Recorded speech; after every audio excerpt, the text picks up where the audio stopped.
everyone. This is Abhishek Bagalkot here from class of 2013, also the General Secretary of the Alumni Association. So welcome to the third third episode of Alumni Stories. We have a very esteemed alumni from class of 2006, PGP 2006, Simran Khara. And I would like to talk to her through her journey, who's now an entrepreneur, by the way. She's running her second startup now. And today we will talk about her journey from ISB, then post-ISB, her corporate roles and also entrepreneurship roles, and also talk to her about a few dynamics in the Indian industry market, in the Indian industry, especially in the area of entertainment, content creation, and also in the area of D2C brands, if we can call it that. Hi, Simran. Welcome to ISB Alumni Stories. It's a pleasure having you here. And I can surely claim that you're not the first person class of 2006 I'm talking to, because your class seems to be very, very active, and I have met so many of your classmates already. Yeah, it's quite the illustrious class. Yes, you're right. And after that introduction, I feel somewhat old, but yes. Absolutely. I think that so many of class of 2006, I think is full of people who've succeeded quite a bit. In fact, I think even Neeraj Chopra, Agarwal, the WhatsApp co-founder, not co-founder, but employee number 4, is also from your class. And Bharani, your classmate, used to make a joke that in the era of Sachin, no other batsman gets any attention. So he used to say that, one is competing with the other for, attention. But I would like to, bring your attention back to your journey post ISB. Mm-hmm. So I know that, you did economics as your bachelor's, both in India and UK. And then after that, you joined ISB, in economics and ISB, not the engineer MBA kind of combination. So why don't you give us a little bit of detail of how that decision of doing an MBA and why ISB and what was going on in your mind at that time? So believe it or not, it was not super well thought through. It was, back in the day, and I'm talking 2002, 2003, which is when I finished my college, right, from SRCC, where I was doing economics. You did need to do a post-graduation, ideally an MBA, if you wanted to have a corporate career. Very little chances of sort of trying to get a lateral segue into some, MT program in a corporate. Those kind of entries didn't really happen. So it's very, very essential actually to do an MBA. So even though I had done a master's program in UK, right, I hadn't figured out a job there. So when I did come back here, I did figure out that any role that I do, I'll pretty much cap out in 2-3 years, because they wouldn't take you seriously enough to put you on a management trainee track, like an MT track is what it was called back in the day, right? So it was almost a necessity that MBA to karna hai, right? And I was like, okay, now I haven't given my CAT, so what should I do, right? So I had certain scores because I had applied to LSE the years before, right? And I just, on a chance, went and got to be a part of the process and was selected. So honestly, just not super rehearsed or scientifically thought through, landed there, and I'm glad I did. Yeah, but I know, the competition since then has intensified. I know the amount of preparation that people put through to get into ISB is crazy nowadays. But some of us are that lucky that even, or maybe that good, that without preparation, we actually get into ISB. But tell me about this. So then post ISB, how did your career look? So because a lot of people, at least for me, it happened that, I was this hardcore engineer before ISB, and I go to ISB and I meet so many people of different backgrounds, different educations, and mind is equal to blown at that time. So how was your ISB experience? ISB, I say this often, and I say it to so many people, is that it was the most electrifying year in my life, right? Truly. It's sort of, I think the caliber of teachers, the way the curriculum was designed, the peer group, right? The sheer diversity of it, right? When you come from studying in a Delhi school and then you're sort of, at Delhi University at a college, and then you end up in a place like this. It's actually electrifying. It takes you about 6-8 weeks to just sort of grapple with what's going on, right? Because the quality of input is so high. So I loved it. I absolutely loved it. I mean, the professors, we had like literally like the best in the world in every discipline coming in and teaching you. I loved the classroom experience, right? And an MBA is not exactly supposed to be very academic, right? But it was, and it was terrific. And the peer group, right? There is so much to learn, particularly for someone like me, because I was kind of green, right? Like I had like a year plus of work experience. That's not a lot of work experience going into a B school, right? So the amount that I could just learn was amazing. So I would probably think that the first 2-3 months was super hard, right? Because you're just on this very steep learning curve, right? And you constantly feel you're not doing enough, and but you're pushed. You're pushed on every dimension, not just of course your sort of mental skills, right? But also just pushed on keeping calm, being cool, figuring out where you want this year to kind of catapult you to, right? So amazing, right? I would say very action packed, very intense. I still feel they should do it over 1.5 years. It's too much. But yeah, fabulous, and a big turning point, right? Like, so from ISB, I had joined McKinsey for about 3 to 4 years. It was my first stint. I know. Right. And I really identify with the first few months of ISB, because when I got into ISB, I thought I am this rock star, got into ISB. But once you get into ISB, you realize everybody here is so much better. I mean, and then you sort of have this identity crisis for the first 3-4 months. And like, how come everybody feels better than me? And then it takes you some time to find your feet and stuff like that. But McKinsey post ISB, and that's like this poster boy kind of a job that anybody can aspire to post ISB. And then you join Star, and that is also a very well sought after job, both on campus and even off campus. And I know that you joined the CEO's office, you were chief of staff there and stuff like that. And you spent about 8 years in the entertainment industry. And I think you might have then started pre-Netflix, and then seeing the Indian entertainment industry transform completely. I'm assuming those were very dynamic years. They truly were, yeah. Though, I mean, the whole OTT explosion happened quite late in that. Initially it was just dominated by broadcast media and by sort of sports viewership, right? I think those were the two big things, along with probably a lot of vernacular consumption playing out, right? This is sort of most of my time at Star, right? Because I joined them in 2010. So I think the first 3-4 years were really about big time shifts in terms of vernacular consumption, right? I mean, the Hindi consumption, followed by what was seen for Bengali, Marathi, Kannada, Tamil was always very, very big, right? Was enormous, right? So and that's pretty much the journey which Star also took, right? So Star Jalsha happened during your time when you were working there? Yeah, absolutely. Yeah, it was a very big launch and a very successful one. So, I mean, like I said, like the OTT bit was a little bit later. When I was there, Hotstar did launch, and it was a successful first year. But it was nowhere near as large as it is today in terms of just dominating viewership landscape, right, in a very meaningful way. Yeah. Right. And we will talk about entertainment industry in a couple of minutes, but let's just go through your career. So 8 years in the entertainment industry, Star, across various roles. I know you work for the CEO office. You did head of sales and head of product for certain regional as well as Hindi channels. And then you worked for 1 year in Hotstar, which I'm assuming was an offshoot of Star.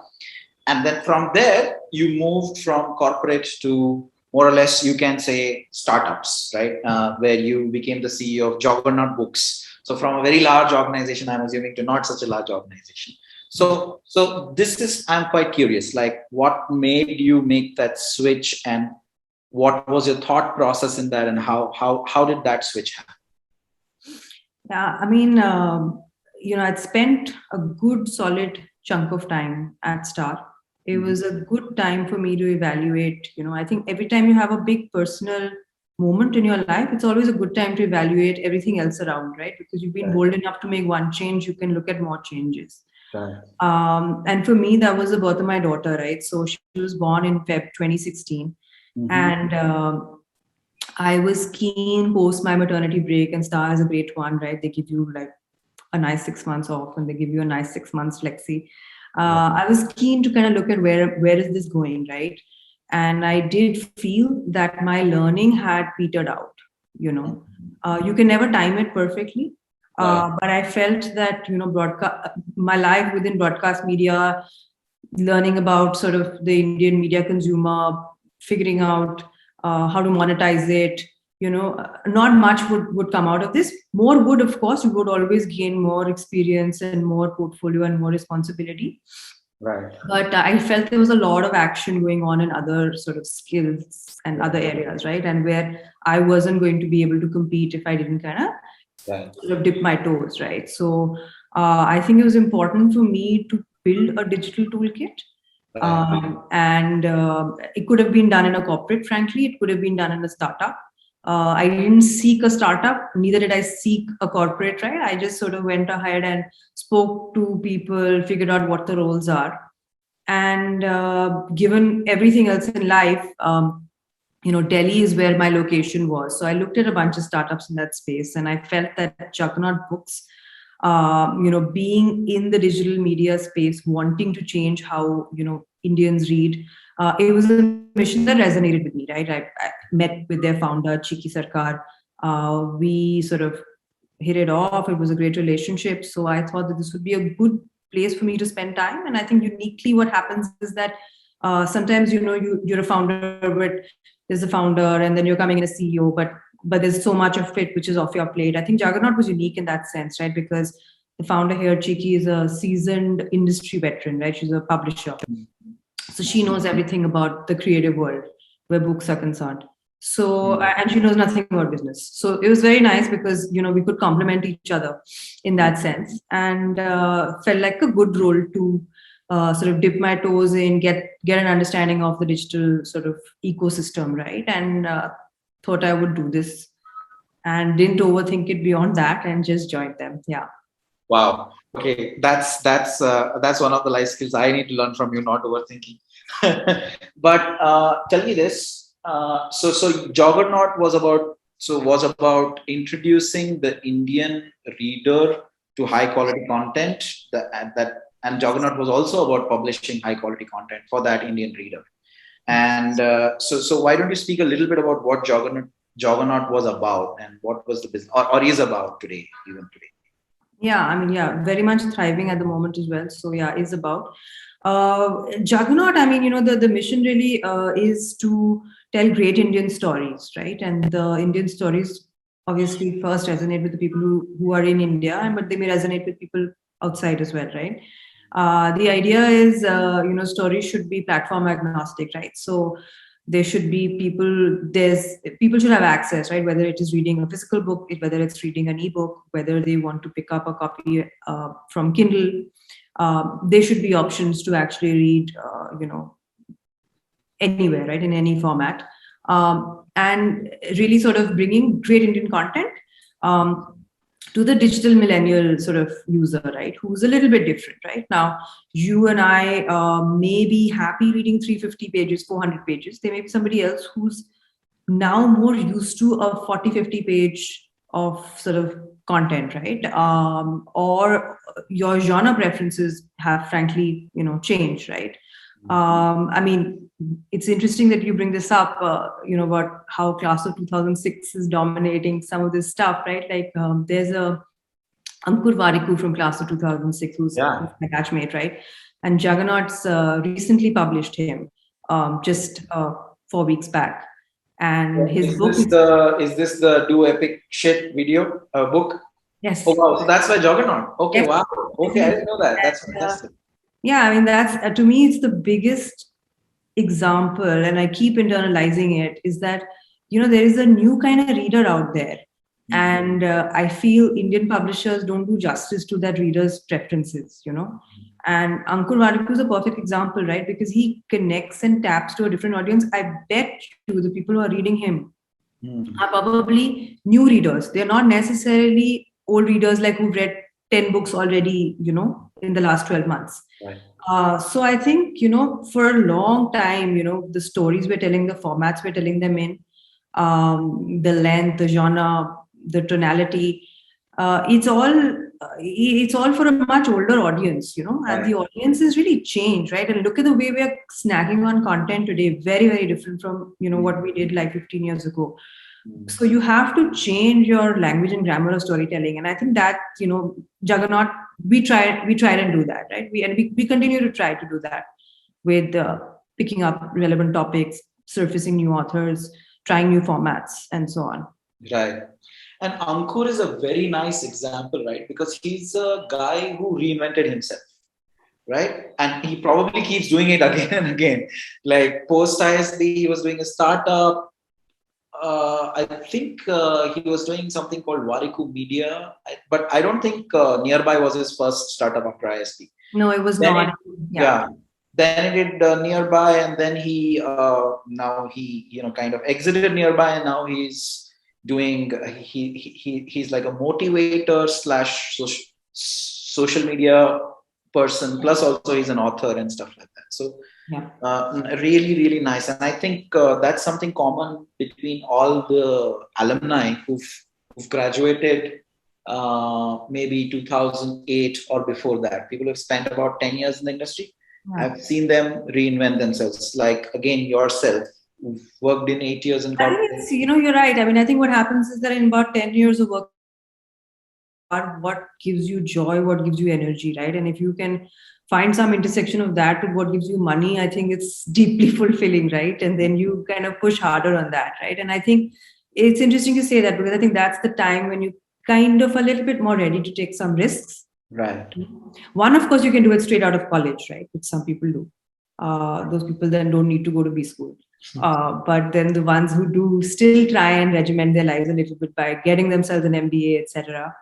I think that 10, 15-year mark or the 10, 12-year mark is really the best time in your career, right? You really, know what you want to do, and you know what you're good at, and you know what the world sees you as. So it's a great time to take some risks. So did that arc happen, or did that change happen to you as well?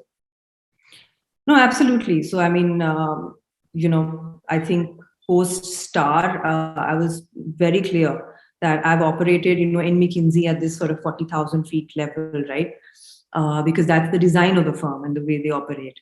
I've operated at Star, beginning with Uday's office, who's the chairman for Star Disney, sort of setting it up, and it's probably a 10,000 feet level, right? But I knew there was time for me to kind of traverse that journey, right? Which is building up from scratch, working with an early stage startup, because it's a very different world.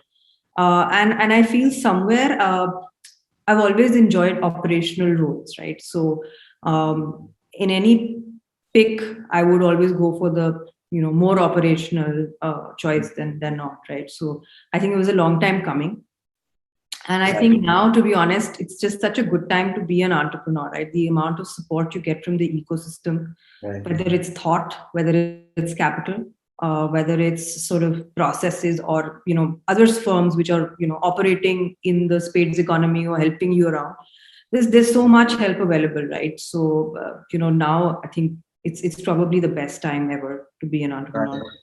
But, if I can traverse the 40,000 to the ground level point, I can also draw the line to Koparo, because then now you are actually making products that you yourself want to use. So it's almost like building the products that you would like to consume. So you've completely come to the connected to your own complete ground level needs, and you're making products that you would like to actually consume. So 3.5 years in Juggernaut, and then Koparo, right? So Koparo, I would really like to hear about what was your motivation for our audience. Koparo is actually a D2C brand that makes consumables or home consumables. I will leave it at that. But after 3.5 years at Juggernaut, you started your own company. But I'd really like to hear about what was your motivation behind Koparo and how you started that. So yes, at Koparo we make home care products and personal hygiene products. So everything ranging from floor cleaners to dishwash liquids, and in personal hygiene, be it hand wash or body wash, right? And these are all plant-based and they're earth safe. They're also sort of good for the planet, good for kids, safe for pets. That is the direction in which we're going at Koparo. Early days, it's sort of year one for us. Motivation, really, I stumbled upon it. I wanted to build something of my own. I did definitely feel sort of enthused by sort of the whole wave of D2C which is happening in India. I think this is a great time to be building a brand in India. I think we're going to see a lot more sort of brand intensification over the next 4-5 years here. Right.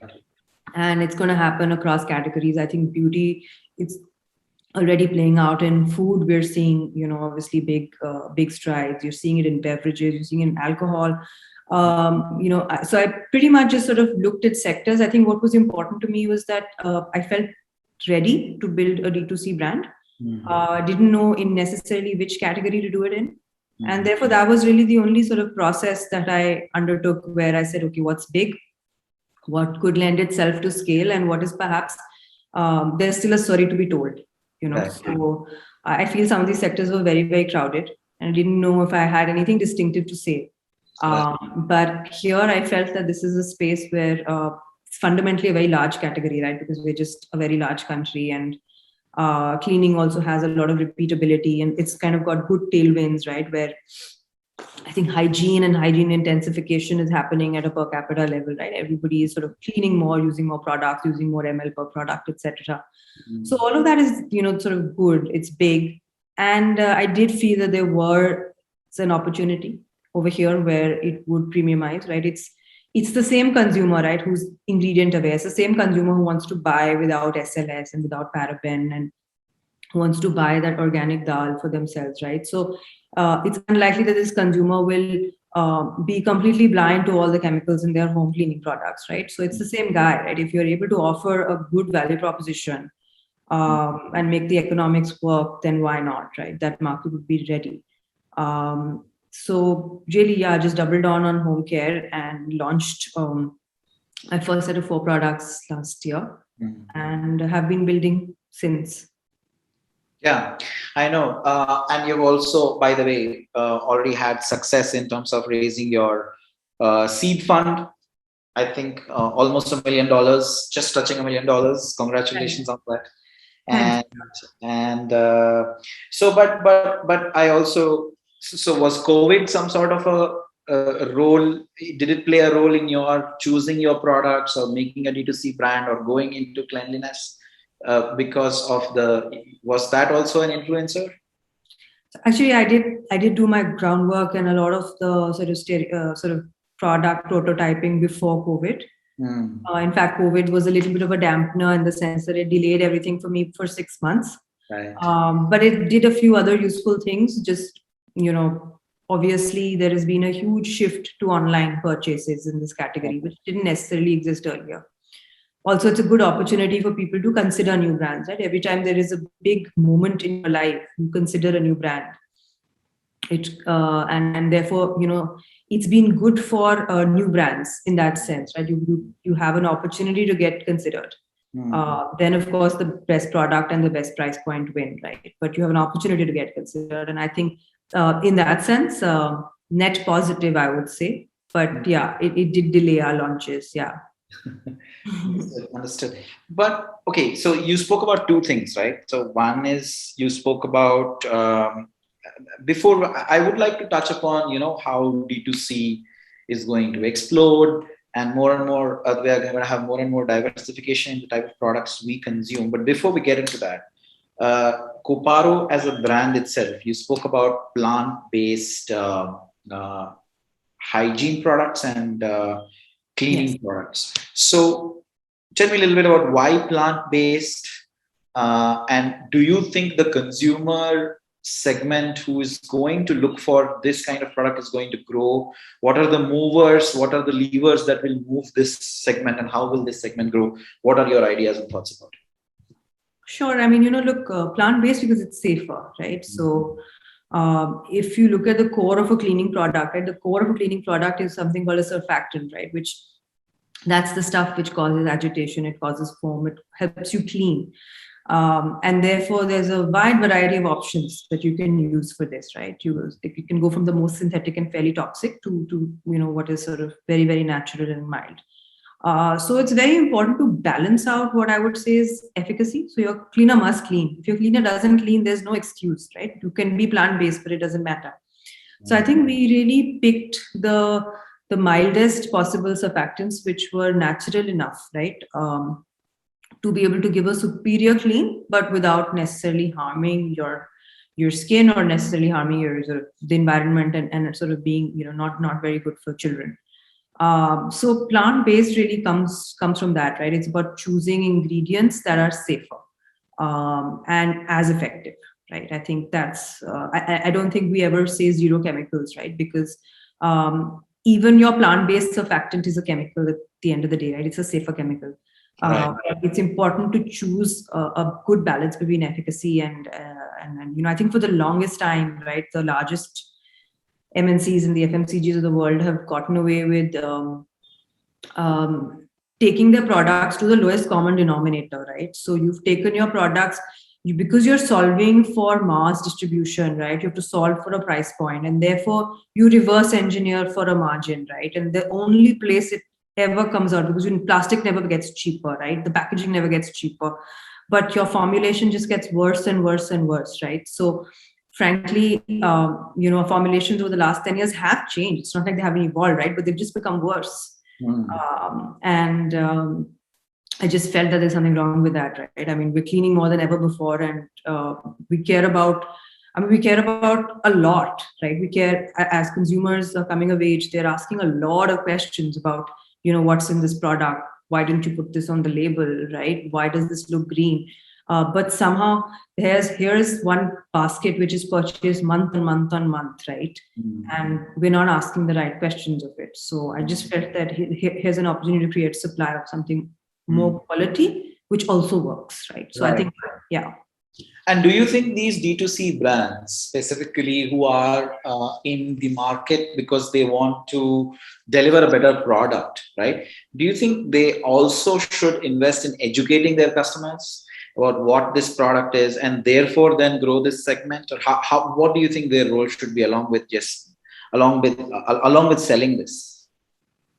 I think always there is some education that goes along, right? I think we can all look at where a beauty brand today finds it reasonably easy to scale from 5-10 lakhs a month to about 2 crores a month of run rate using pure online channels, right?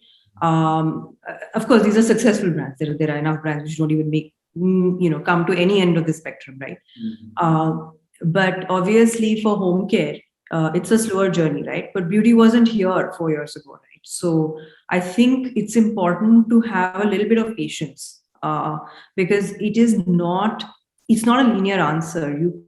This is not an app install that you're solving for, right? You cannot put money behind this and get sales overnight. It's not going to happen. It's going to be the hard way, right? Which is, as you rightly said, right? A, educate the customer.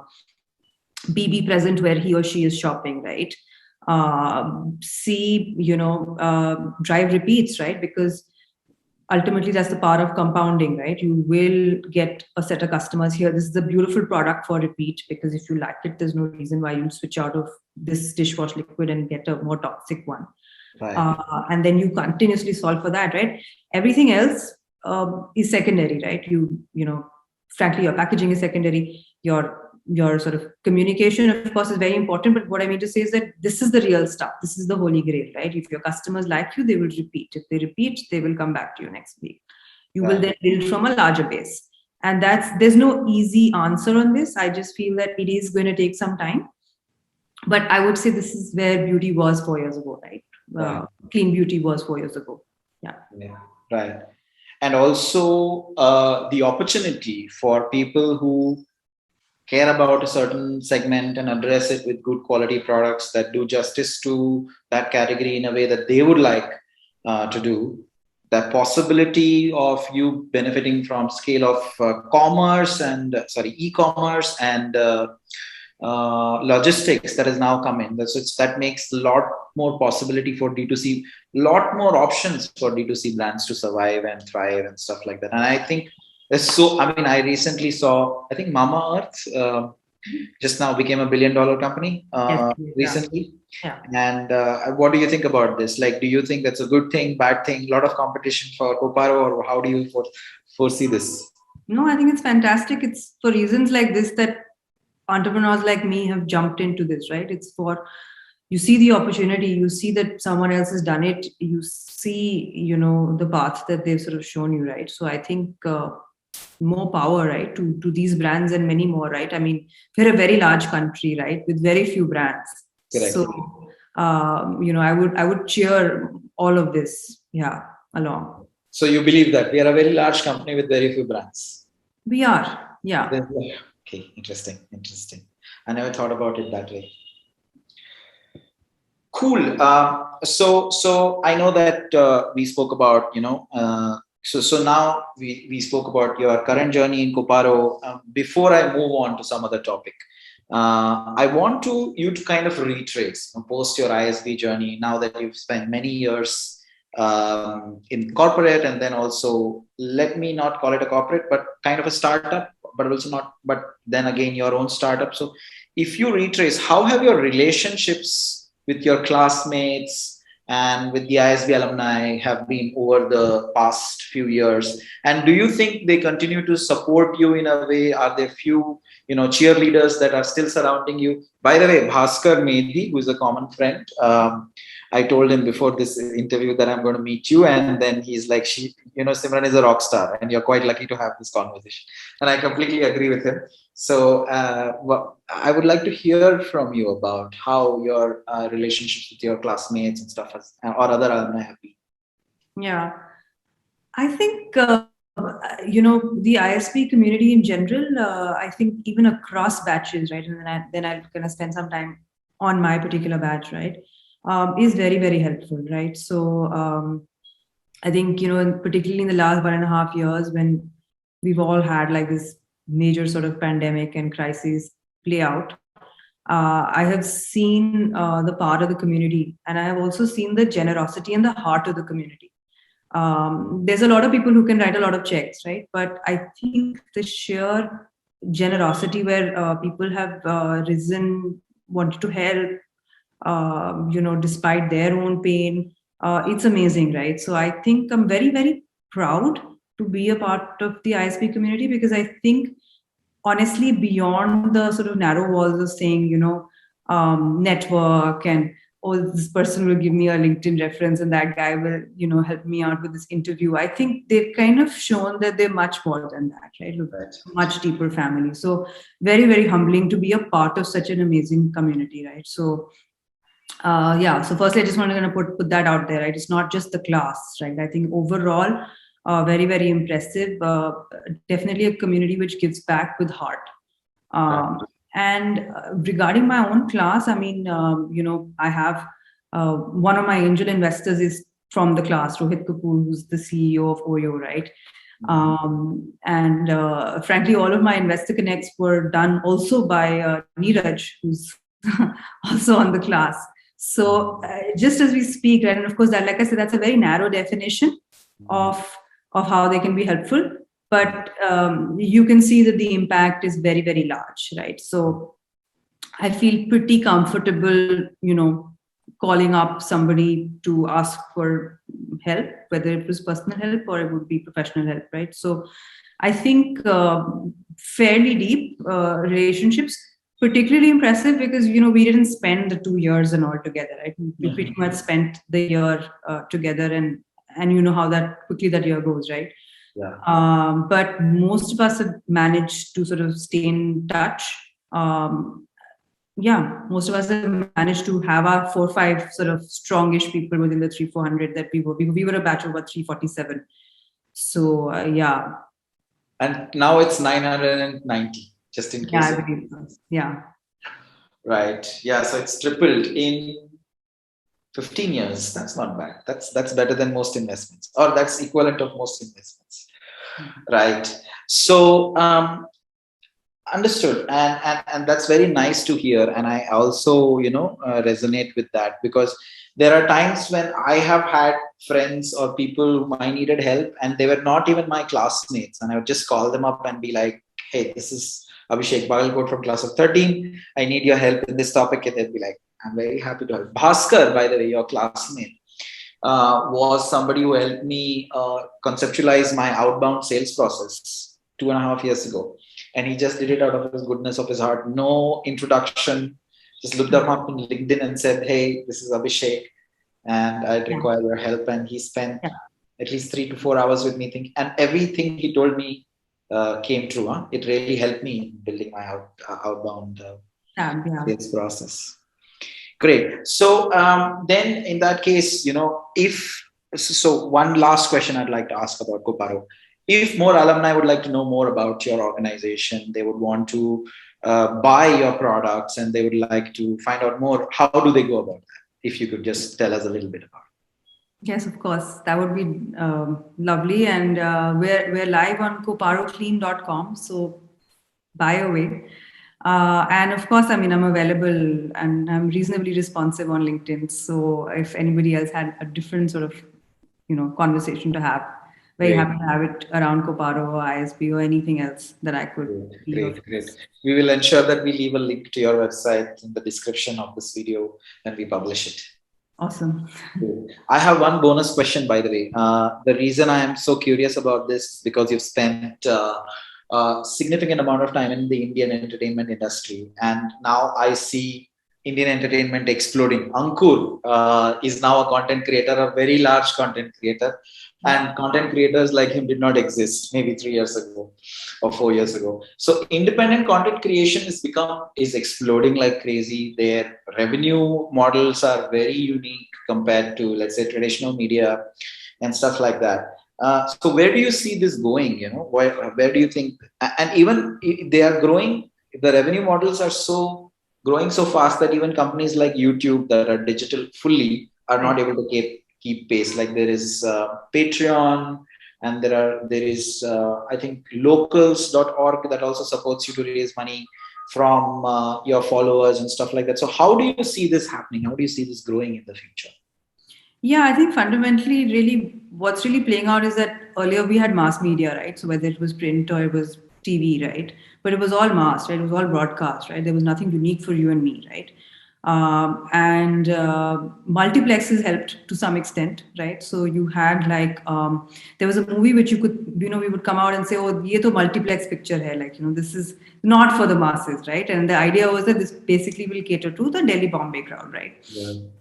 And I think what OTT has basically done is that, it's kind of just taken that and it's done that at a very high sort of scale, right? Where they've kind of said that if there is a kind of consumer in, let's say, the Hindi heartland belt, right? There's a kind of content that he or she wants to watch, and for, you can go really narrow, right? You can say this is an 18 to 24 male and these are his aspirations. He's a little bit different from the 18 to 24 male in Karnataka. So this is a show for that guy, right? So I think you can literally do that today, right? And that is really what explains the success of some of these, biggish OTT shows, right? Where, of course, every now and then there will be a show which will come across and which will appeal to everybody, right? And when I say everybody, I mean a large sum of sort of people, across customer segments, right? But then there are people like us, and there is content for people like us, right? Which, frankly, I don't know if you remember, but maybe 8-9 years ago, there was no content for people like us. Like we just, there was no way we could watch. We are creating content for people like us right now. It's a very small, narrow segment that we're going to. Yeah, but there is enough, right? Yes. Yeah, exactly. So, I'm on some groups, right, which are like only discussing what content to watch, right? So there's obviously a lot of it out there, right? Right. So I think, fundamentally what's happened is that segmentation has become possible and now viable. So I think it became possible naturally because of digital video, but it wasn't viable, right? So you still had to, manage to get your show on a Netflix or a Amazon Prime, and then they would buy only so many shows and so on. But now it's that too is broken down, right? So it's actually viable, right? So like you said, like Ankur's example, right? I mean, he runs a very successful content dissemination engine, right? And they are monetizing in multiple ways, right? So earlier it was all about, you went to the largest player, and if he or she got eyeballs, then there was some advertising revenue in it for them, and then hopefully you'll get the next season, right? I think that itself is very upended now, right? So there's just so many different ways to do this, right? So I think essentially this is segmentation, right? So ultimately there will be content for 100K segment as well. Right. Right. And do you think there is space for new platforms as well as new type of content? Because what I see, even though content is exploding, platforms are still being run by the big twos or the big threes. There is YouTube, there is Instagram, there is Facebook, and still, the number of platforms are not exploding like the amount of content is. What do you think about that? Always harder, right? Because to build a platform fundamentally is very hard, right? And then platforms develop entry barriers of their own.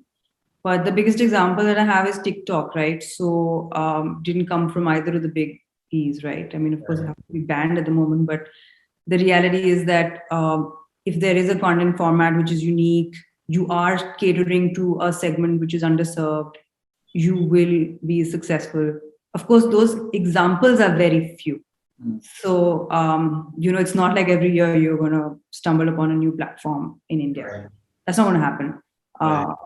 But definitely there will be newer platforms because the older platforms are aging, and there is a limit to, how much content format innovation will happen. Right. And there is new segments, and, honestly, like, it's very, very hard, right? The consumer wants what the consumer wants, and it changes a lot over the years, right?